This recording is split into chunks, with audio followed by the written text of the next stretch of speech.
Kian serius diguncang blunder panas. Ya, pasca mangkir dari panggilan Polda Metro Jaya terkait kasus senjata api ilegal Gatot dengan alasan menjalani rehabilitasi di BNN NTB hari Rabu esok seolah menjadi titik batas akhir Reza untuk memenuhi panggilan Polda. Jika tidak, kabarnya Reza akan terancam dijemput paksa. Tapi uniknya semakin mendekati hari Rabu, sosok Reza semakin sulit untuk ditemui. Pasca memenuhi tes narkoba lewat rambut karena kembali dinyatakan positif, kemanakah kini gerangan Reza Artamevia berada? Mengapa bahkan di rumah orang tuanya sendiri Reza tidak terlihat?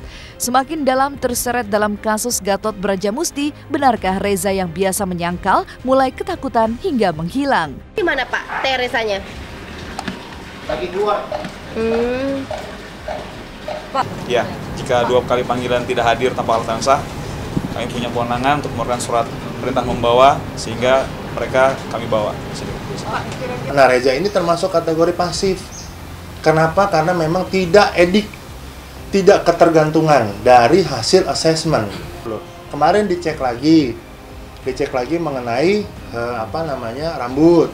Andai kata hasilnya positif, ya buat kita nggak jadi masalah. Yang pasti Reza ini adalah sakit, jadi harus direhabilitasi. Dan mengejutkan, pihak Reza Artamevia boleh saja mengaku bahwa Reza adalah pengguna narkoba pasif.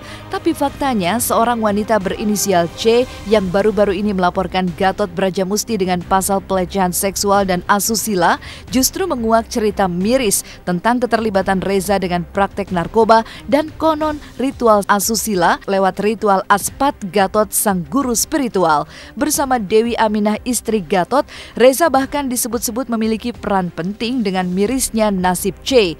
Apa yang sebenarnya terjadi? Sebenarnya agak lucu ketika memang ada pihak-pihak yang kemudian mau menarik-narik Reza. Ini kan ada pertanda apa gitu loh. Mau menarik-narik Reza. Reza dalam hal ini juga korban.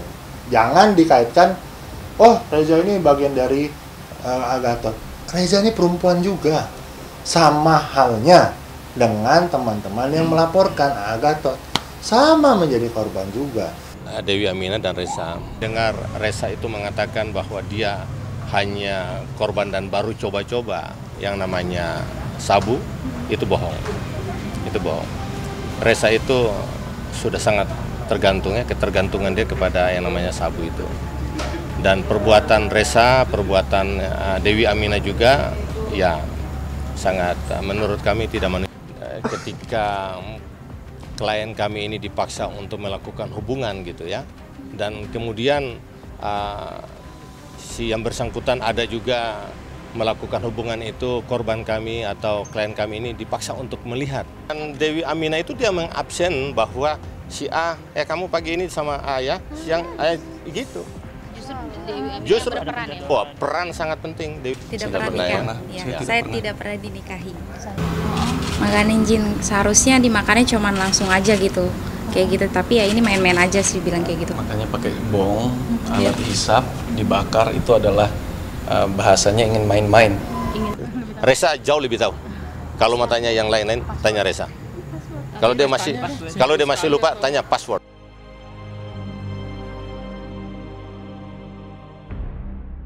Asmara yang dibangun Marshanda dan Egy John memang misterius. Pasca mengaku dan sempat putus dan kembali merajut cinta, Egy John secara mengejutkan memposting beberapa bukti chat dan foto Marshanda.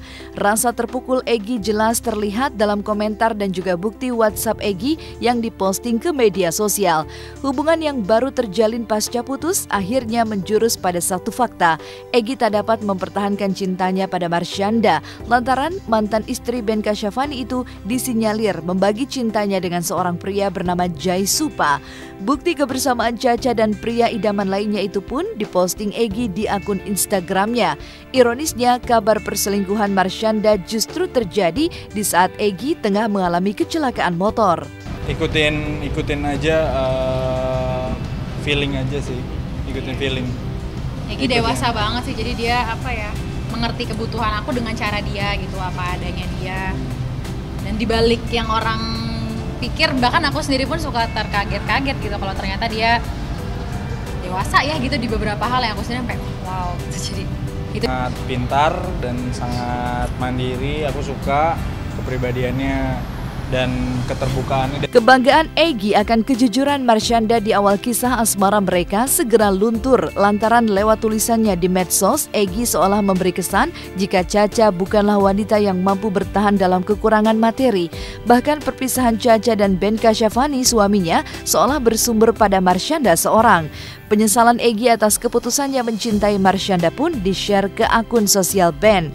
Lantas benarkah kenyataan Cha-Cha menduakan Egy ada kaitannya dengan sakit bipolar yang diidap Cha-Cha?